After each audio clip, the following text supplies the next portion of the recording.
சோறு போட தாயிருக்கா, பட்டினிய பார்த்ததில்ல. தாயிருக்கும் காரணத்தா கோயிலுக்கு போனதில்ல. சோறு போட தாயிருக்கா, பட்டினிய பார்த்ததில்ல. தாயிருக்கும் காரணத்தா கோயிலுக்கு போனதில்ல. தாயடிச்சு வலிச்சதில்ல, இருந்தும் நான் அழுவேன்.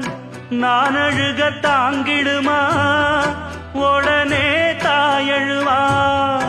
ஆக மொத்தம் தாய் மனசு போல் நடக்கும் பிள்ளதா வாழுகிற